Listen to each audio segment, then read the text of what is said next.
Di sebuah peternakan kecil, hiduplah keluarga itik yang lucu.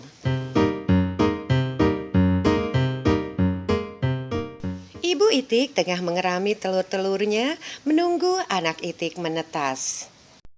Tepatnya ada 7 telur yang menunggu menetas ya adik-adik. Di satu pagi yang cerah, satu persatu telur itu mulai menetas.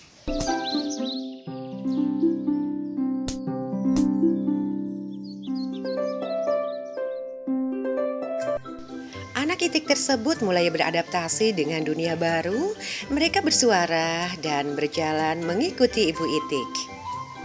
Namun ternyata adik-adik masih ada satu telur yang belum menetas dan tentunya ibu itik merasa khawatir. Saya coba rami lagi, mudah-mudahan yang satu ini kembali menetas. Dan akhirnya adik-adik, upaya ibu itik menemukan hasil karena telur ketujuh ini akhirnya menetas juga.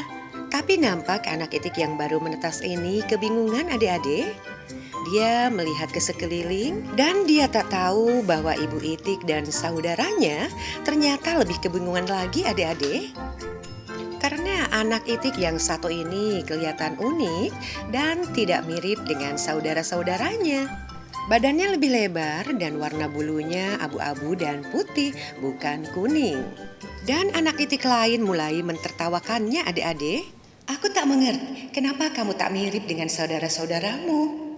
Kau anak itik buruk rupa, kau tak mirip dengan kami. Buruk Buruk rupa, rupa, buruk rupa, buruk rupa, buruk rupa.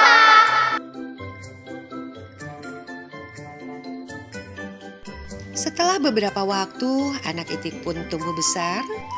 Tapi anak itik buruk rupa tetap memiliki tubuh yang lebih besar, demikian juga dengan bulunya. Kau tumbuh dengan cepat, tapi kenapa kau tetap buruk rupa? Waktu berlalu dan anak itik buruk rupa tumbuh menjadi itik yang pemurung. Saudara yang lainnya tak mau bermain dengannya. Kami takkan mau bermain denganmu karena kau buruk rupa. Dan hewan lain pun yang ada di peternakan itu semuanya mengejeknya. Itik buruk rupa, itik buruk rupa. Nya. Itik buruk rupa, itik buruk rupa. Sebaliknya, ibu itik melakukan yang terbaik untuk melindunginya. Anakku yang kenapa kau begitu beda dengan yang lain? Hari berlalu dan anak itik yang malang itu merasa bersedih. Sepanjang malam, anak itik tersebut menangis tanpa bersuara. Dia berpikir tak ada seorang pun yang menginginkannya. Kenapa aku buruk rupa? Kenapa aku gak mirip saudaraku? Satu hari, pemburu mendekati danau tempat tinggal mereka.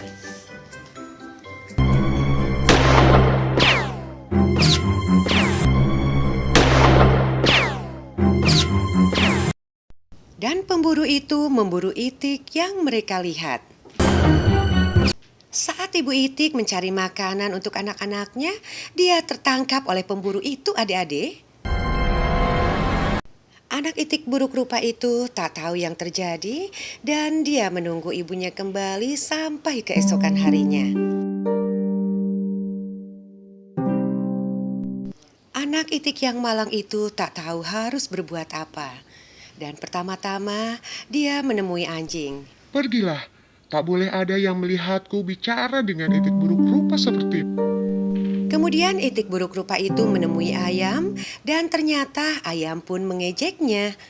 Bahkan aku pun terlihat lebih baik darimu. Bak. Itik buruk rupa sangat sedih. Tak seorang pun yang menginginkanku di sini. Jika ibu, lebih baik aku pergi dari peternakan ini.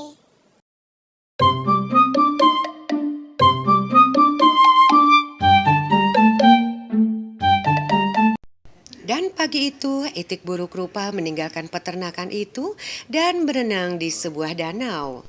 Dia menanyakan pertanyaan yang sama kepada semua hewan yang dia temui di danau. Apa kau tahu itik yang mirip denganku? Apa kau tahu itik yang mirip denganku? Apa kau tahu itik yang mirip denganku? Dia menerima jawaban yang sama dari mereka semua. Mereka tak pernah melihat Itik yang jelek seperti dia sebelumnya. Lalu anak itu kembali melakukan perjalanannya dan mencapai danau lain. Dan dia pun menanyakan hal yang sama ke angsa Kau liar. tak boleh tinggal di sini. Ada pemburu yang berkeliaran. Cepat pergi dari sini. Ayo. Kemudian Itik yang malang pun pergi. Tak lama kemudian, Itik malang pun tiba di danau lain. Dan kali ini, Itik malang itu sendirian. Tak ada yang lain, adik-adik. Baiklah, kalau tak ada yang menginginkanku, aku akan sembunyi di sini selamanya.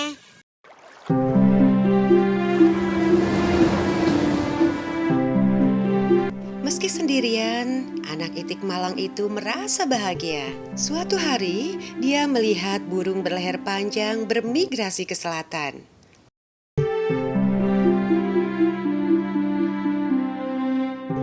Dia melihat mereka dengan kagum. Wow, mereka cantik sekali. Kuharap aku bisa seperti mereka. Musim dingin datang dan salju mulai turun. Itik buruk rupa jatuh cinta salju pertamanya. Kemudian Itik buruk rupa bermain-main hingga salju menutupi badannya. Tapi adik-adik, Itik buruk rupa kesulitan menemukan makanannya hingga pergi meninggalkan tempat itu. Dia pergi mencari makanan, dia kedinginan, dia kelelahan. Sementara itu, dia bertemu dengan petani.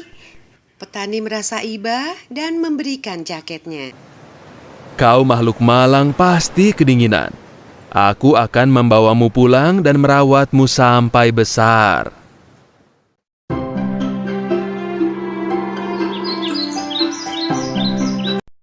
Petani menepati janjinya dan merawat anak Itik malang itu, adik-adik. Musim semi tiba dan anak Itik malang itu tumbuh menjadi besar. Supaya anak Itik itu memiliki tempat yang besar, akhirnya petani melepas Itik tersebut di danau. Lagi-lagi Itik buruk rupa itu pun sendirian. Tak lama dia melihat bayangan dirinya di danau dan dia merasa kagum, adik-adik. Pertama-tama dia tidak percaya dengan apa yang dilihatnya, adik-adik. Dia pikir ada sesuatu lainnya yang ada di danau tersebut. Kemudian dia melipat sayapnya dan bayangannya pun melakukan hal yang sama. Dia merentangkan lehernya dan ternyata bayangannya pun sama. Dia baru sadar bahwa sosok istimewa itu adalah dirinya, adik-adik. Oh, aku berubah sekali. Aku tampak burung yang terbang itu. Dan aku harus pulang menunjukkan semua. Lalu dia pun pergi, dan saat berenang di danau, dia dengan sekelompok angsa. Dan akhirnya Itik buruk rupa pun bertemu dengan kelompoknya. Akhirnya bepergian dengan kelompok angsa. Seorang anak berteriak pada temannya saat melihat seekor angsa. Hei, lihat angsa muda yang ada di belakang. Itu angsa tercantik yang pernah kulihat. Ya, dari semula memang dia adalah seekor angsa. Tapi telur akhirnya tercampur dengan telur Itik.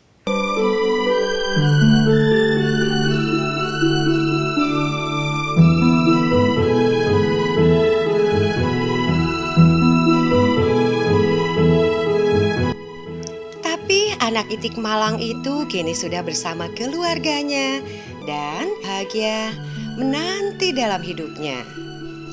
Nah, adik-adik, itu tadi sebuah cerita tentang Itik buruk rupa yang menjadi angsa yang istimewa.